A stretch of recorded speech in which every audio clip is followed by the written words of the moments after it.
I believe that things that are supposed to happen always find a way to happen. Sometimes they make sense, sometimes they don't. Well, you're pretty wise for your age. What'd you say your name was again? Spider-Man. Welcome back to another Spider-Man breakdown with the last two episodes of your friendly neighborhood Spider-Man. Two peak episodes for the show, especially with all the stuff they revealed in the last episode, setting up season 2, the Black Suit Spider-Man, setting up Doctor Strange and other characters in this new universe. And holy crap, were these two episodes amazing. Like, this show has just been so good. It has made it feel like Spider-Man. It has had those elements in it to make Peter Parker feel like Peter Parker while also having Spider-Man feel like Spider-Man. Something we really haven't gone in so many years. And you know what? Honestly, it's kind of doing a little better at being Spider-Man than Tom Holland's Spider-Man. Mostly because I feel like Tom Holland's Spider-Man really hasn't got the time to shine because he keeps getting thrown in multiverse and big hero movies rather than just being your friendly neighborhood Spider-Man. But I digress. This show was really good, and I can't wait to talk about it and what all the little Easter eggs and references were in the last two episodes. So, with that, let's jump right into it. So first of all, episode 9 starts off with Dr. Octopus going over the Sokovia Accords and how he violated them, but also mentioning how so many other people violate them as well. Pretty much referring to the other superhero and villains that are around New York City, meaning that the Sokovia Accords aren't really working as much as they're supposed to. We have Norman Osborn going to see Otto and being that classic Norman self, where he's coming to gloat about how he's advancing using Otto's technology, how he's made a deal with Ross and has taken them from the government so that Oscorp can be this giant advancement tech hub that he always wanted to be, so he can gain that power and respect that he thinks he so rightfully deserves. Even gloating about how he got Iron Man to put Otto away, showing off Iron Man again with his classic yellow and red suit. Then we have Otto talking about how Norman is kind of like this Knieven who is sneaking around in the shadows, which is a kind of a tease for what comes in episode 10, where he has been doing this secret experiment from behind the scenes without anyone knowing and using these genius level kids to his advantage as he makes that portal. So really showing Osborn's true colors, as this man has been doing what he wants behind the scenes while tricking other people into believing they're doing their own projects. So I do really like that setup because it sets up Otto's wanting to get revenge on Norman, which is probably setting up season 2, where Otto will break out of prison, go after Norman, and then we'll have the Green Goblin eventually being created because Spider-Man will no longer be working with him. And on top of it, Osborn's also under investigation after episode 10. So, you know, they're definitely setting up all this stuff to come where Norman's going to go down his dark villain path very soon. But as we go forward, we get Pearl and Nico walking and talking, and Nico's just happy that she finally has another friend. And it's really nice to see that Nico's opening up to people. And I really like this moment because it just shows how Nico's always closed off, and now she has another friend with Pearl, as like she has with Harry and Peter. And then it kind of cuts back and forth between Lonnie and Nico as Big Don and the 110th Street are going to rob the Oscorp truck to steal the technology from them. Which we have Lonnie even worried about people getting hurt around them because he's actually a good person. He doesn't want people to get hurt. But Big Don doesn't really care. He's not really too worried about other people getting hurt. He just wants to rob this truck so that they can face the Scorpions. Which then sets up Nico almost getting killed by their heist as they knock the truck off the road and it almost crashes right into her, having Peter Parker coming in for that classic Spider-Man save as he stops the truck from hitting her. And one of the things I noticed here too is at this bus stop, right behind Nico is a little Jurassic Park logo. But it's not for Jurassic Park, it's for Kittenville. And it says, "Welcome to Kittenville." So I do really like that little Jurassic Park reference as a Jurassic Park fan. So I thought that was pretty cool. There was also another one on the other side, and that could have been a Red Dead 2 reference. At least that's what I heard people talking about. But if you have any other ideas, let me know down in the comments. But we have Peter trying to stop the 110th Street gang from robbing the Oscorp truck, and even having Peter talking to Lonnie like they're friends, which obviously is a mistake because he doesn't actually know, Lonnie doesn't actually know who Spider-Man is. He just knows that Spider-Man is this hero. Of course, that's when Scorpion attacks, and Peter gets that PTSD from almost dying to him before he's stopped in his tracks, and he can't really do anything until he realizes that he has to. And I love how this fight kind of starts off with Big Don getting taken on by Scorpion, and Big Don just chickens out because he doesn't want to die, saying he'll quit, and then he literally takes off afterwards, and showing that he's not this big tough man that he shows everyone he is. Instead, he's kind of weak, and he takes off like a coward.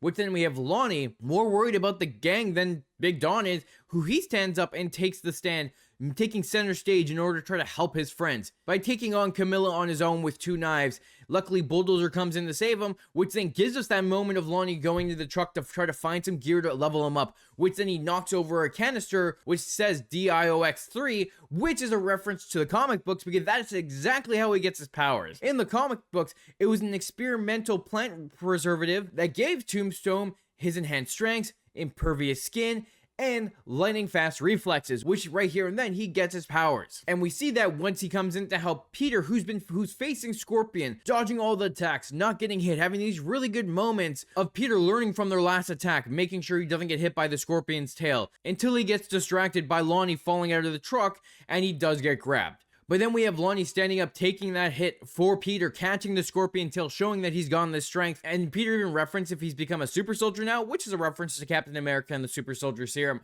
So I really like how they did a little nod to the MCU and what heroes they know, but also showing Lonnie kind of being a hero in this moment as well, as he tries to save Spider-Man, the hero he sees trying to help them all. And we get this like really fun fight scene, and I really liked it as they both help each other out, dodging the Scorpion's attack and going after him, like showing them be heroes together and kind of having Peter have a good moment with his friend without his friend knowing it's his friend. And I thought it was great to have that like cool double punch knockout until they kind of get distracted for a moment, thinking Scorpion's down and out, and then he drops the steel beams on them, having Lonnie be that hero, push Spider-Man out of the way and save his life, but also giving us that moment of Peter breaking. He's hearing Norman's words in his head, how Scorpion never held back, but Peter did, and that's why he lost the first time, making him realize that he has to have to get great respect. He needs to show them their power. So he ends up just wailing on Scorpion, beating the living crap out of him until Lonnie stops him and reminds him that heroes don't kill, and that he can't go down to Scorpion's levels because that's not what Spider-Man's supposed to do. So I really like that moment because it also kind of mirrored the moment with Tobey Spider-Man stopping Tom Spider-Man from killing Green Goblin during No Way Home.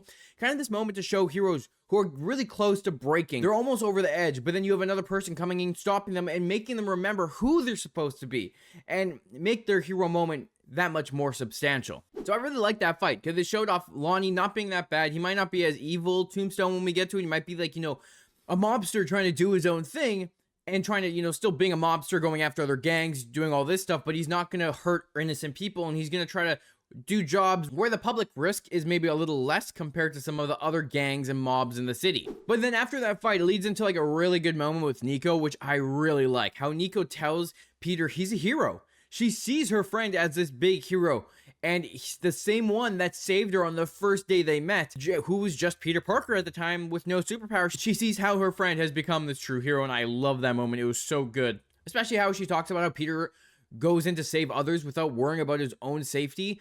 And it just gives you like these really good moments to show what it means to be Spider-Man. He goes in, he stops the villains, but he does it at the risk of his own life rather than the risk of others. And I think it's just showing, you know, Nico finally realized why he kept his secret and why he was doing what he was doing. Giving that moment of no more secrets between the two, and then having Nico immediately look at her amulet and say no more secrets really teases the fact that her parents are in it, or that's where her powers are from, which then gets revealed in episode 10, but we'll talk about that in a moment. But then we have Norman calling Peter, giving him his gratitude for saving the truck so he can get his hands on that tech from Otto. Peter doesn't actually know what Norman Osborn's plan is for that tech, but Norman does, and it shows that little evil where he's actually secretly helping a villain, but he doesn't know. And I just love how they've been showing Norman's true colors over the last couple episodes, showing that he's clearly not a good guy.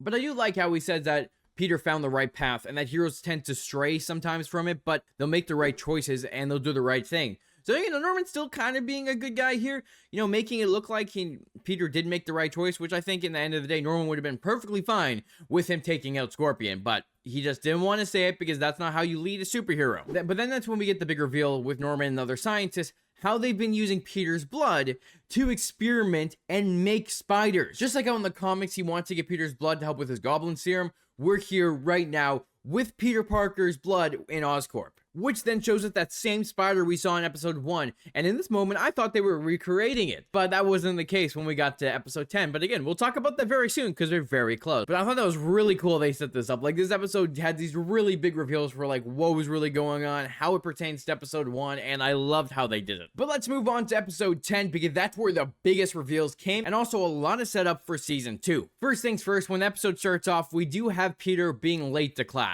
Just this classic Peter lateness as he's taking care of villains in the streets. As in this case, he's stopping the Scorpions from stealing cars and bringing them to a chop shop, which I loved it because it's like this moment where we have Nico texting Harry and trying to get a hold of Peter to figure out what is going on because he is to present his project with Pearl in a few moments.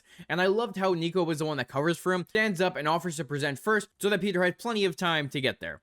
And that just shows what kind of friend she is, and I really like that moment. And then I love how Peter stumbles his way into the room afterwards. He just completely falls, which is like a classic Peter clumsy move, and I just thought it was done so well. Even though he had a broken model because of the person shaking it that he helped, I was surprised that they had Emma actually coming in talking about everything she knows as she stares at her phone, because she's actually been paying attention, and she's actually surprisingly smart. So I really like that moment, because it was like, Peter still getting a good grade, Peter coming in late, and just showing that classic struggle about him being a hero and a student. But that's when we end up getting brought over to Oscorp, where the big reveal comes that all the projects that they've been working on weren't separate, and they were all to build a portal to go across the universe. And that just shows that Norman Osborn has been trying to reach space, and that's all he wanted to do, because he wants to gain that power of the gods that are on this world, showing his secret intentions from behind the scenes. Because Dr. Connors didn't know about the experiment, none of the students did either, except Amadeus Cho, who kind of figured it out. But during the scene, Norman Osborn mentions Thor in New Mexico, referencing the first Thor movie and how he came to New Mexico, and then the Chitauri in New York, referencing the first Avengers, and then even referencing the symbiote creature from the first episode of season 1, showing that aliens have been coming, and that the only way to kind of beat them is to go into space yourself. He even comments how Norman thinks that Avengers are flawed, and instead, he will take to the stars to be formidable. So like I just said, he wants to be the one to like be this hero, be this god who travels space, just showing how he wants all the power. His true intentions was that Norman Osborn wants the power. And I loved how they set this up, because it just shows like this moment of him trying to go where he's not supposed to, and then Doctor Strange comes in with his sling ring portal to be like, hey, you guys can't open this up. You can't open it to the deepest, darkest points of the universe because you don't know what's out there. And then Norman calls him out for destroying Midtown High, which then has the moment of Doctor Strange being like, I've never been there. What are you talking about? Which was a very good subtle nod to what was really going on in the episode. I loved how they had the reveal during it. We even got a 21 Jump Street reference here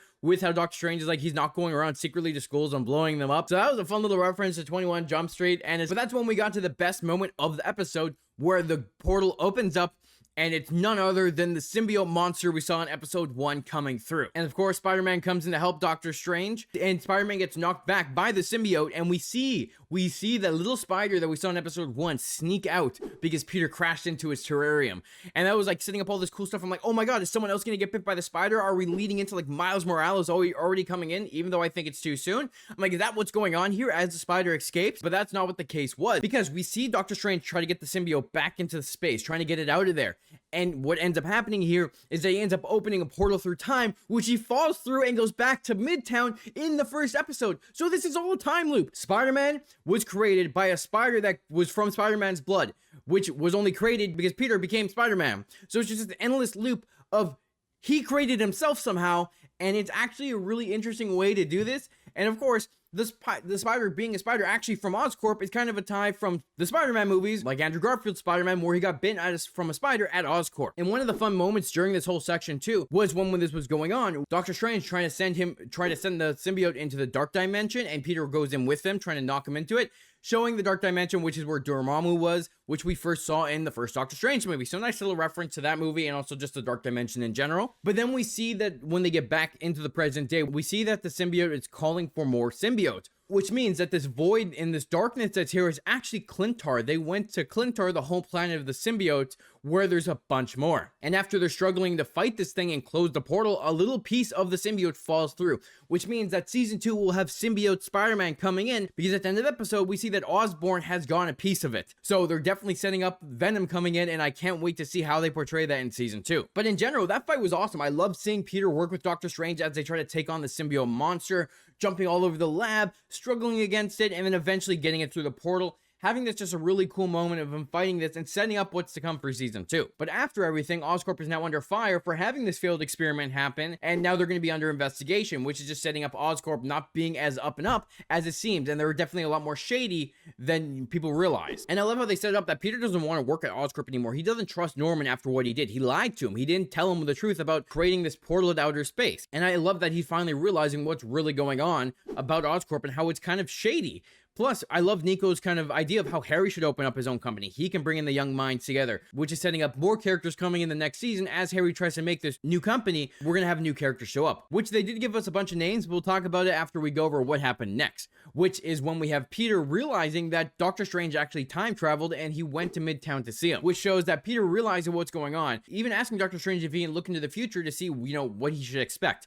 Doctor Strange saying he can't do that, but tells Peter that he's ready, giving this young hero the hope to see that he's ready to be this hero in this universe. And I love that when we're doing this, we have the Watcher in the corner watching over it, showing that this is part of the multiverse, and really, this is kind of like a what-if storyline in the MCU. So I thought that was really cool that they connected it to the greater MCU by having the Watcher literally watch over the universe. That connects it all, and that was awesome. That means we could see this Spider-Man show up in another project, and I would love to see that. This is also where we have Norman finding that piece of the symbiote. This sets up next season of him experimenting on it, and most likely breaking free and getting a hold of Peter. So I'm very curious to see how they're going to portray that when it comes to next season. Now, with Harry's company, these are the names that we see on it. We see, of course, Peter, Amadeus, Asha, and Jean, who we all met this season. Amadeus says no, Jean is going to work with him, and then Asha, I think, is going to as well. Of course, Peter is, because it's Peter.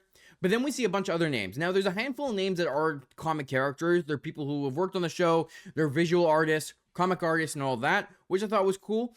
But there are a bunch of characters who are comic characters on here. First of all, we have Max Dillon, who is aka Electro, one of the Sinister Six, so that means he's coming next season. He'll probably get his electricity powers somehow. We have Ty Miranda, who in this comics is Tanya, who worked at Pym Labs in the comics. Priya Agarwal, no idea if I pronounced that right. She actually has the powers to communicate and manipulate plants. We have Ned Leeds, who is the Hobgoblin in the comics, and also Peter's best friend in the MCU. We have Tiberius Stone, who in the comics is actually the founder of Alchemax, and who is really not a fan of Spider-Man. We have Kidden Nixon, who is a mutant with time powers. Ripley Ryan, who actually was turned into a Kree-human hybrid from Minerva in the comics, and she's actually called Star. She had the powers to manipulate reality thanks to merging with the Reality Stone. Obviously, we're probably not going to get that kind of stuff, but it's cool to see where she comes from the comics. Then we have Diane Jenkins, who actually in the comics made a viral video showcasing her as Spider-Woman, which then eventually led the actual real Spider-Woman from the comics to come and confront her, aka Jessica Drew. So maybe we could get a tease for Spider-Woman coming next season, having Jessica Drew in this universe. But during this whole scene, as they're talking about people getting invited, we see that Jean is with Daredevil, and he calls her Finesse, which is her comic book hero name.